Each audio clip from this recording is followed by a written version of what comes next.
deixes em dúvida? Se tu és o Messias, fale abertamente. E Jesus respondeu: já vos disse, mas vocês não acreditam? As obras que eu faço em nome do meu Pai dão testemunho de mim mesmo. Vós, porém, não acreditam porque não são as minhas ovelhas.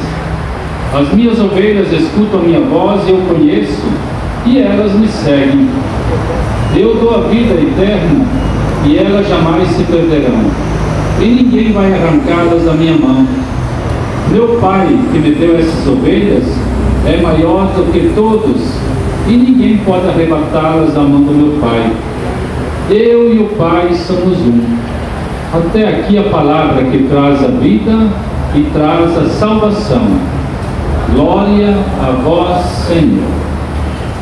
Vamos dar uma salva de palmas à palavra de Deus. Vamos sentar, que a gente escuta então nossa conversa com o Padre Mário.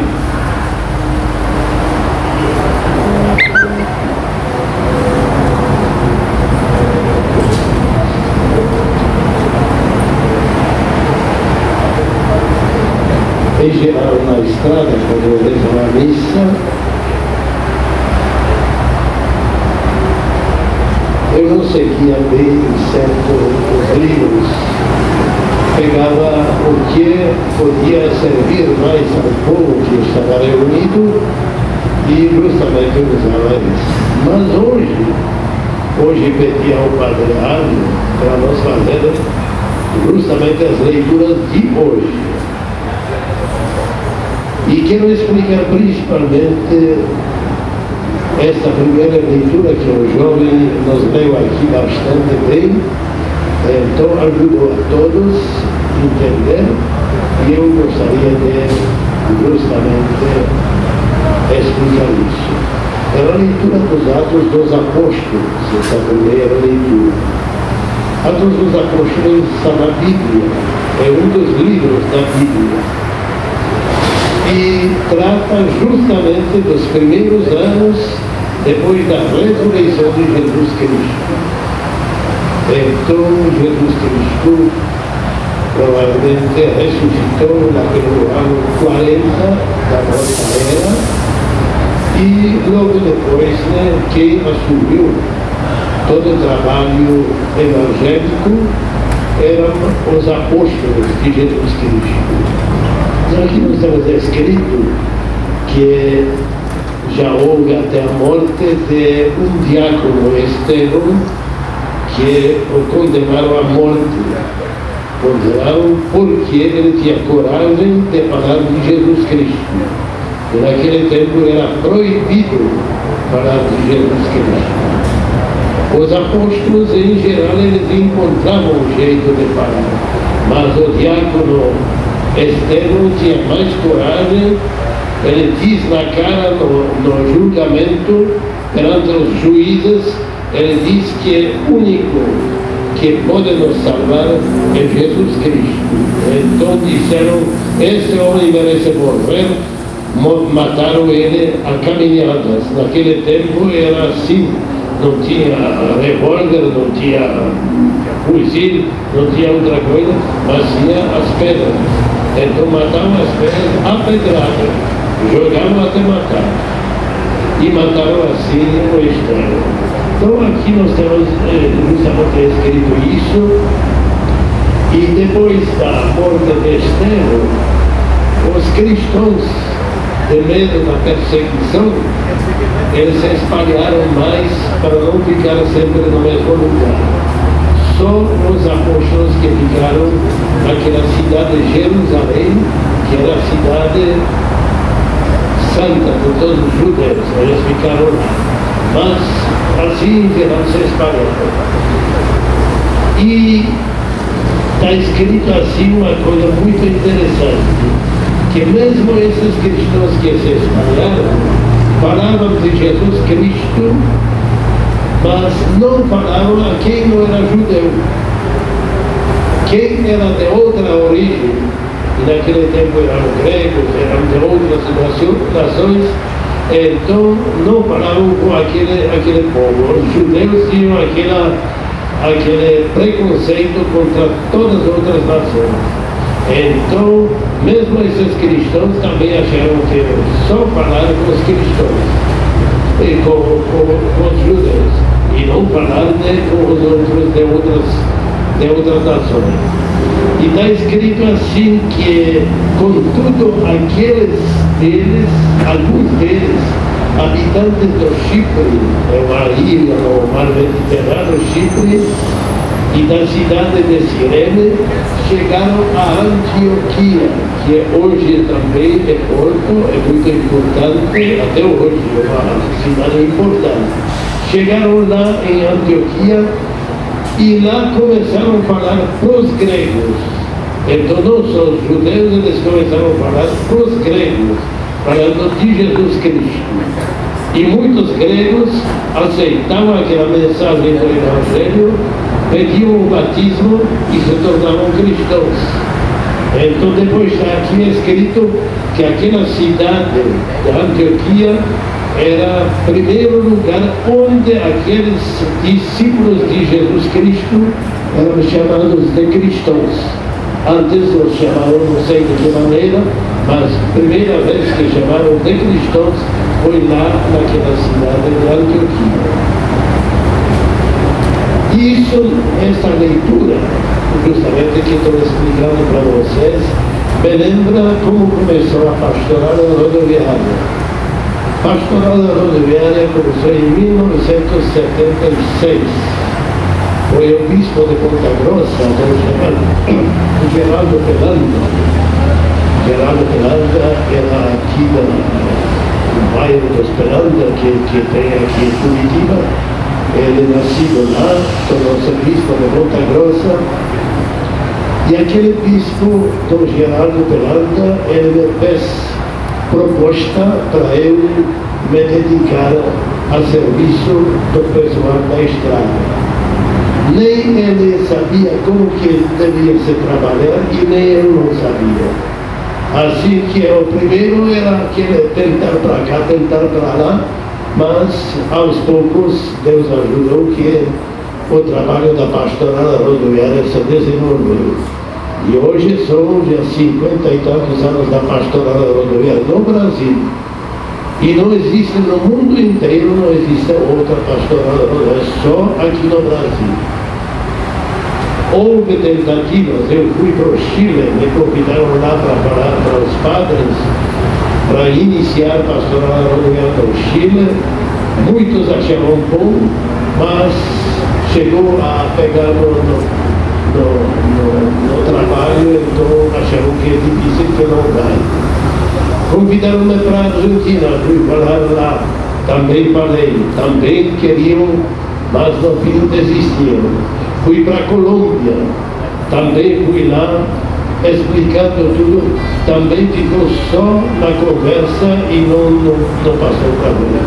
A única pastoral rodoviária dedicada ao povo da estrada é só aqui no Brasil. E começou no estado do Paraná. Nos primeiros meses do ano 76 e 77, talvez eu estou até um pouquinho esquecendo já as datas, mas foi naqueles primeiros anos, era só aqui sul do Paraná. Eu chegava mais longe até Pato Branco, lá no sudoeste, aqui até Rio Grande, por aí, essa cidade que é uma mata que faz vida. Rio Negro, né? Eu chegava até Rio Negro e na estrada aqui indo para o lado de São Paulo, eu chegava até posto de Diosópolis, chegava lá. Mas aos poucos foi se desenvolvendo e fui para o norte do Paraná, trabalhei em toda parte, assim que até o fim de 78 já foi atingido todo o estado do Paraná. E já naquele tempo tinha 500 postos no Paraná que aceitavam a missa, porque nunca pensei que alguém aceitasse a missa. Só quem estava interessado perguntava: o padre, seria possível o nosso posto também fazer? Pois não, se vocês quiserem, vou marcar. Quando quiserem, pensavam que já, eu dizia só no ano que vem, porque já tenho outros postos, e então sozinho com automóvel, só com aquela pelina, com serpelina viajando, não podia atender tudo. Então eu disse: tem que ter paciência. Mas o senhor vem, me dizia, mas o senhor vem. Naquele tempo não existia quase telefone nos postos. Não havia muito posto que tinha telefone. Então dizia: como que o senhor vai confirmar? Eu disse: o que eu digo é certo, eu vejo. Só me aconteceu acho que 3 ou 4 vezes que o pessoal ficou desconfiado, e quando cheguei eles não tinham nem avisado ao povo que seria missa. Mas em outros postos, graças a Deus, o povo acreditou, vieram e o povo participou das missas. Então assim que começou tudo. Como disse para você, eu estava aprendendo como você trabalha na estrada. Porque eu já tinha 39 anos, já não era novo. Me formei padre quando eu tinha 24 e meio, então depois, com 20, um pouquinho depois de 24 e meio, eu cheguei no Brasil. Eu não conhecia nem como você falava em português. Cheguei aqui, aprendi o português, trabalhei em várias paróquias, depois ainda fiz um curso na universidade aqui em Curitiba, o curso de Ciências Sociais, me formei, e depois fui nomeado para ser pároco, o padre pároco, aquele que responde pela paróquia, em Imbituba. Quem conhece a estrada sabe onde é Imbituba. Quem vai para lá do Prudentópolis e depois Imbituba está lá no meio, entre Ponta Grossa e Prudentópolis. Então eu fui lá, trabalhei na paróquia 6 anos, mas justamente depois de 6 anos eu decidi, quando o bispo me convidou para trabalhar na estrada, então eu resolvi pegar o serviço e sustentar. Então no início era difícil, mas eu já tinha experiência que você trabalha com o povo, já tinha certa facilidade de falar o português, então já era mais fácil todo o trabalho. Mesmo assim, saindo na estrada, eu disse para o bispo: como que eu vou falar para o povo? Eu falo mal português, e agora de falar ainda na estrada, com todo o movimento e tudo. Ele diz assim: Deus vai ajudar e você vai dar certo. Deus realmente ajudou e foi bem.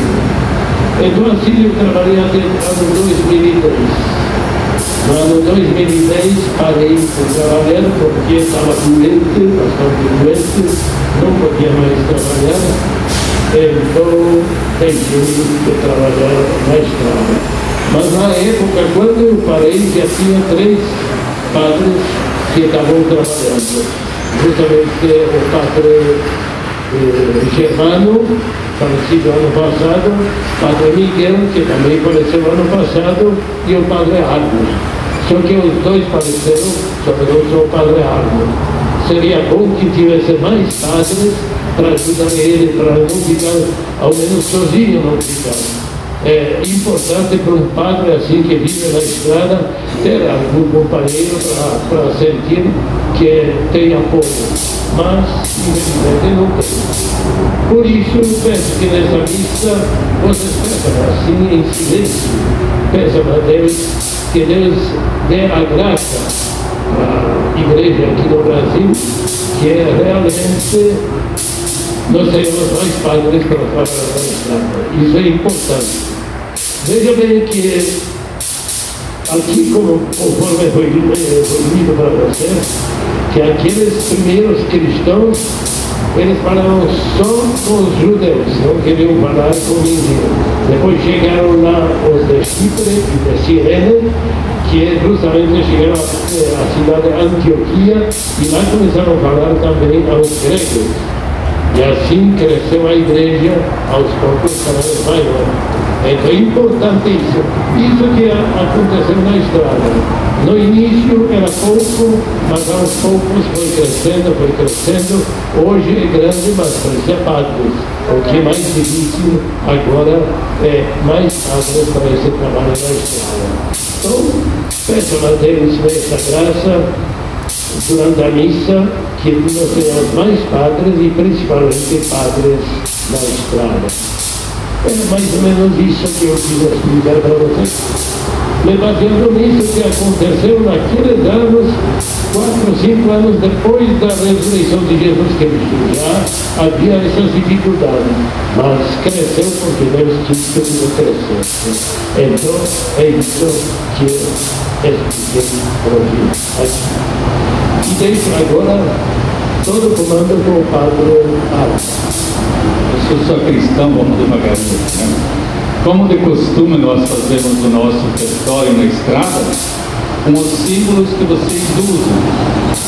Como nós temos o nosso comentarista já gravado, vamos seguir mais ou menos a gravação e dá para a gente então acompanhar a nossa oferta de hoje, a oferta que a gente traz para Deus, a oferta da vida, da profissão que a gente tem. Então vamos acompanhar e conforme vai falando o nome dos objetos, quem tiver, vem até aqui à frente, faz o seu caqueado aqui, depois pode deixar aqui no pé do altar. Queridos irmãos e irmãs, este momento da missa nós chamamos de ofertório, que significa oferecimento, entrega, doação. Do mesmo modo que Jesus Cristo ofereceu lá na cruz a sua vida para purificar os nossos pecados, nós também vamos oferecer a Deus Pai, diante do altar, alguns objetos que são símbolos do nosso trabalho e da nossa vida. Um farol. Quem é motorista sabe a importância da luz numa noite escura. O farol nos dá segurança porque podemos ver na escuridão.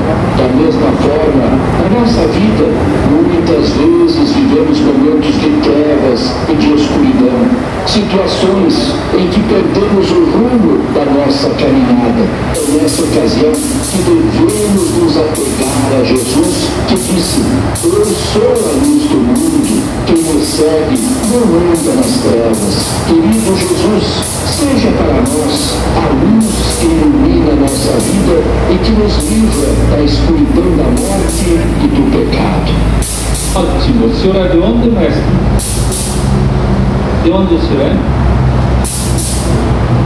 Canoas, o gaúcho lá de baixo. Vamos dar uma salva de palmas para os quilômetros rodados, né? Pode deixar aqui, muito obrigado. Deus abençoe bem a sua família também. Trazemos agora a direção. Estamos trazendo um volante, símbolo do controle que exercemos sobre o veículo que estamos dirigindo. Sem o volante, perdemos o controle do carro ou do caminhão. E o acidente acontece. A morte é quase certa. Quando perdemos a direção da nossa vida e não sabemos mais para onde vamos, caímos no abismo e seremos fatalmente vítimas das desgraças do mundo.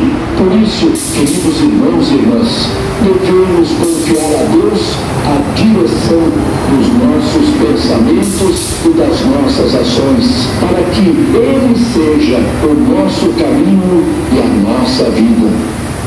O senhor, mestre, de onde? Sombrio, barriga verde, legítimo, né? Vamos dar uma salva de palmas também para esse pessoal, né? Pode deixar aqui. Muito obrigado. Trazemos agora o cinto de segurança e a Bíblia, a norma de segurança. Colocar o cinto logo que entramos no carro ou no caminhão. O cinto de segurança evita acidentes e pode salvar a nossa vida. Assim também é a palavra de Deus contida na Bíblia, nas orações, funcionando como um cinto de segurança que nos protege dos perigos da estrada. Por isso, antes de iniciarmos uma viagem ou começarmos uma atividade, devemos acionar a palavra de Deus e fazer a nossa oração, pedindo a graça e a proteção do Pai do céu para a nossa viagem ou para o nosso trabalho diário. E vocês aqui trabalham em quê? No posto aqui, né? Uma salva de palmas na função deles, de todos os funcionários aqui, funcionários, né? Representados. Muito obrigado a vocês. Agora é trazido para o altar o retrovisor. O retrovisor é um instrumento importante do motorista na estrada.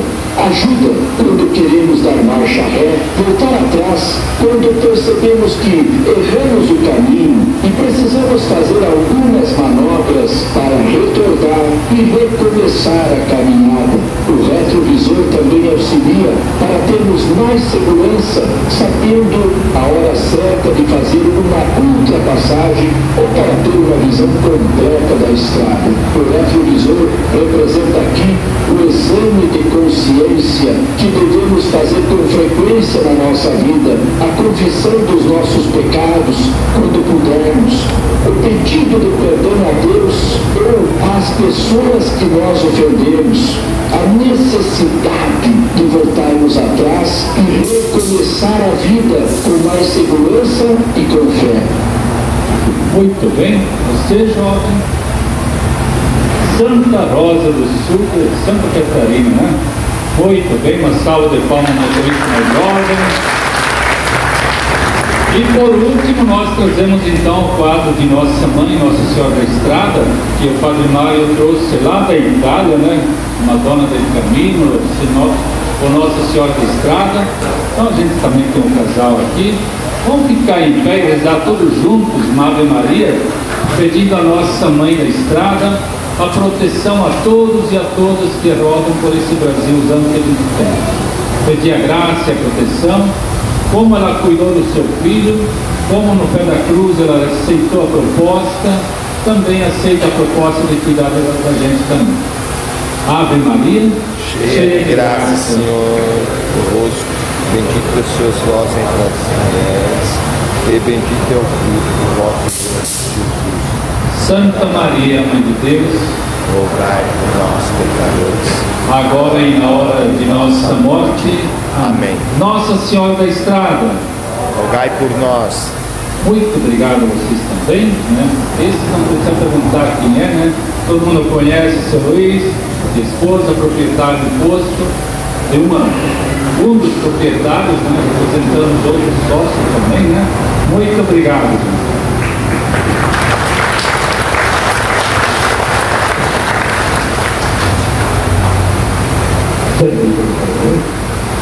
Descobri que em 70 anos as coisas foram tanto que não está ficando muito distante. Vamos ver se aguenta até o final. Vamos agora passar para a parte eucarística. Então vamos oferecer a Deus o pão. Esse é o pão. Não tem problema, não precisa ter medo não. Farinha de trigo, misturado com água, e só isso passado em um forno elétrico, e vamos oferecer a Deus também o vinho. O vinho aqui.